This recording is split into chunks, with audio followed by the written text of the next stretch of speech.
Hi dears, എല്ലാവർക്കും സുഖാണോ? അപ്പോൾ ഇന്ന് ഞാൻ വന്നിട്ടുള്ളത് കുമ്പളങ്ങ വെച്ചിട്ട് നല്ലൊരു ഊണിന് പറ്റിയ ഒരു ഒഴിച്ചുകറിയാണ് കേട്ടോ.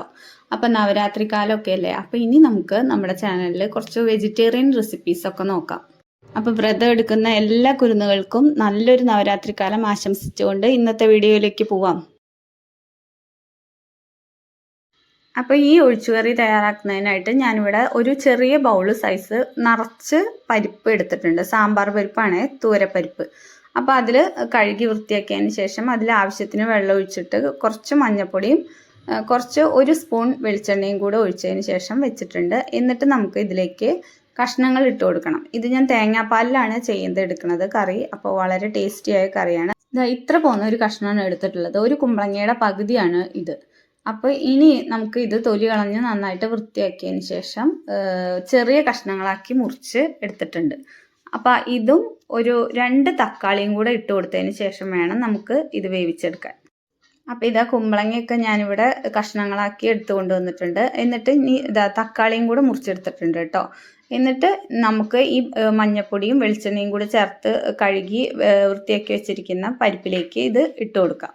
കുമ്പളങ്ങയും തക്കാളിയും കൂടെ ഇട്ട് കൊടുത്തിട്ട് ഒന്ന് വേവിച്ചെടുക്കാം. ഇപ്പം നമ്മൾ മുളക് പൊടിയോ ഒന്നും ചേർക്കുന്നില്ല, എരിവിനാവശ്യമായ ഒരു മസാലകളും ചേർക്കുന്നില്ല കേട്ടോ. അപ്പോൾ ഇത് ഏറ്റവും എളുപ്പം തന്നെ തയ്യാറാക്കാൻ പറ്റുന്നതാണ്. രാവിലെയൊക്കെ കുട്ടികൾക്കും ജോലിക്ക് പോകുന്നവർക്കും കൊടുത്തു വിടാനൊക്കെ ഉള്ള ഏറ്റവും എളുപ്പത്തിൽ തന്നെ തയ്യാറാക്കാൻ പറ്റുന്ന ഒരു കറിയാണേ. അപ്പോൾ കഷ്ണങ്ങളൊക്കെ വെന്ത് വരുമ്പോഴേക്കും നമുക്ക് തേങ്ങാപ്പാൽ പിഴിഞ്ഞെടുക്കാം. ഇതിപ്പോൾ 1 നാളികേരത്തിൻ്റെ പാലാണ് ഞാൻ എടുത്തിട്ടുള്ളത്. അപ്പോൾ നമുക്ക് അത് ചൂടുവെള്ളം ഒഴിച്ചതിന് ശേഷം 1-ാം പാൽ പിഴിഞ്ഞെടുക്കാം. പിന്നെ മിക്സിയിലിട്ട് അടിച്ചതിന് ശേഷം 2-ാം പാൽ പിഴിഞ്ഞെടുക്കണം. അപ്പോൾ വീഡിയോ ആരെങ്കിലും സബ്സ്ക്രൈബ് ചെയ്യാതെ കാണുന്നവരാണെങ്കിൽ ഒന്ന് സബ്സ്ക്രൈബ് ചെയ്ത് സപ്പോർട്ട് ചെയ്തേക്കണേ. തൊട്ടടുത്തുള്ള ബെല്ലൈക്കണും കൂടി ഒന്ന് അമർത്താൻ മറക്കരുത്. പിന്നെ ലൈക്കും ഷെയറും കമൻറ്റും ഒന്നും ചെയ്യാൻ ആരും മറന്നു പോകരുത് കേട്ടോ.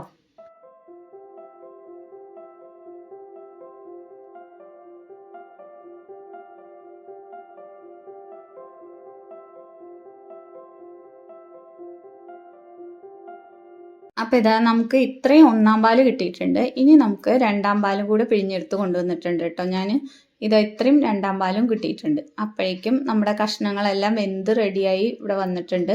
ഇനി നമുക്ക് ഈ 2-ാം പാൽ ഒഴിച്ചു കൊടുത്തതിന് ശേഷം കഷ്ണങ്ങളൊക്കെ ഒന്ന് തിളപ്പിച്ചെടുക്കണം. അപ്പോൾ ഇതാ നമ്മുടെ കഷ്ണങ്ങളൊക്കെ ഇവിടെ നന്നായിട്ട് വെന്ത് വന്നിട്ടുണ്ട്. എന്നിട്ട് ഇനി നമുക്ക് ഒന്ന് നന്നായിട്ട് ഉടച്ചു കൊടുക്കണം. പരിപ്പും തക്കാളിയും കഷ്ണങ്ങളൊക്കെ ഒന്ന് നന്നായിട്ട് ഉടഞ്ഞോട്ടെ. അപ്പോൾ ഇനി ഇതിലേക്ക് ഞാനിതാ 2-ാം പാൽ കൂടി ചേർത്ത് നന്നായിട്ട് ഇളക്കി കൊടുക്കുന്നുണ്ട്. അതിനുശേഷം നമുക്ക് ഇതിലോട്ട് ഒരു 4-5 പച്ചമുളക് കൂടി ചേർത്തതിന് ശേഷം വേണം ഒന്ന് തിളപ്പിച്ചെടുക്കാൻ. അപ്പോൾ 2-ാം പാൽ ചേർത്തിട്ട് നന്നായിട്ട് തിളയൊക്കെ വന്ന് ഒന്ന് കുറുകി വന്നിട്ടുണ്ട്. അപ്പോൾ ഇനി നമുക്ക് 1-ാം പാൽ ചേർത്ത് കൊടുക്കാം. അപ്പോൾ 1-ാം പാൽ ചേർത്ത് കൊടുത്തതിന് ശേഷം കറി ഒന്ന് തിള വരുന്നതോടുകൂടി നമുക്ക് ഓഫ് ചെയ്ത് കൊടുക്കാം. എന്നിട്ട് അതിലേക്ക് കുറച്ച് കറിവേപ്പില കൂടി ഇട്ട് കൊടുത്തതിന് ശേഷം നമുക്കൊന്ന് വാങ്ങി വയ്ക്കാം. ഇനി നമുക്കൊരു പാൻ ചൂടാക്കി അതിലേക്ക് ഒരു 8-10 ചെറിയ ഉള്ളി വട്ടത്തിൽ നുറുക്കിയിട്ട് നമുക്കൊന്ന് ബ്രൗൺ നിറമാകുന്നത് വരെ ഒന്ന് മൂപ്പിച്ചെടുക്കാം. അപ്പം നമ്മുടെ ഉള്ളിയൊക്കെ അവിടെ നന്നായിട്ട് മുരിഞ്ഞു വന്നിട്ടുണ്ട്, ബ്രൗൺ നിറമായി വന്നിട്ടുണ്ട്. ഇനി നമുക്ക് അതിലേക്ക് 2 വറ്റൽമുളകും കൂടി പൊട്ടിച്ചിട്ടതിന് ശേഷം തീ ഓഫ് ചെയ്ത് കൊടുക്കാം. എന്നിട്ട് ഒരു 1.5 സ്പൂൺ മുളക് പൊടി, 1 സ്പൂൺ മല്ലിപ്പൊടി, ഒരു 2-2.5 സ്പൂണോളം സാമ്പാർ പൊടി ഇതൊക്കെ ചേർത്തതിന് ശേഷം നന്നായിട്ട് ഇളക്കി കൊടുക്കാം. തീ ഓഫാക്കാൻ പ്രത്യേകം ശ്രദ്ധിക്കണം, ഇല്ലെങ്കിൽ പൊടികളൊക്കെ കരിഞ്ഞു പോകും കേട്ടോ. ഈ പൊടികളൊക്കെ ചേർത്തതിന് ശേഷം ഒരു 2-3 മിനിറ്റോളം നന്നായിട്ട് മൊരിയിച്ചെടുക്കണം. ആ ചട്ടിയുടെ ചൂടിൽ കിടന്നിട്ട് അത് നന്നായിട്ട് മൊരിഞ്ഞു വരും. എന്നിട്ട് വേണം നമുക്കിത് കറിയിലോട്ട് ചേർത്ത് കൊടുക്കാൻ. അപ്പോൾ ഇതാ നമ്മുടെ പൊടികളൊക്കെ നന്നായി മൂത്ത് വന്നിട്ടുണ്ട്. ഇനി നമുക്കിത് കറിയിലോട്ട് ചേർത്ത് കൊടുക്കാം. അപ്പോൾ ഇപ്പോഴാണ് നമ്മൾ മുളക് പൊടിയും മല്ലിപ്പൊടിയും ഒക്കെ ചേർക്കുന്നുള്ളൂ. ഇതുവരെ നമ്മൾ മുമ്പ് ചേർത്തിട്ടുള്ളത് പച്ചമുളക് മാത്രമാണ്. അപ്പോൾ വളരെ ഈസി ആയ ഈ റെസിപ്പി എല്ലാവർക്കും ഇഷ്ടപ്പെട്ടു എന്ന് വിശ്വസിക്കുന്നു. ഇനി മറ്റൊരു വീഡിയോയിൽ കാണാം. Thank you. അപ്പം നവരാത്രിക്കാലമാണ്. അപ്പോൾ വ്രതം എടുക്കുന്ന എല്ലാ കുരുന്നുകൾക്ക് വേണ്ടിയിട്ടും നല്ലൊരു നവരാത്രിക്കാലം ആശംസിക്കുന്നു.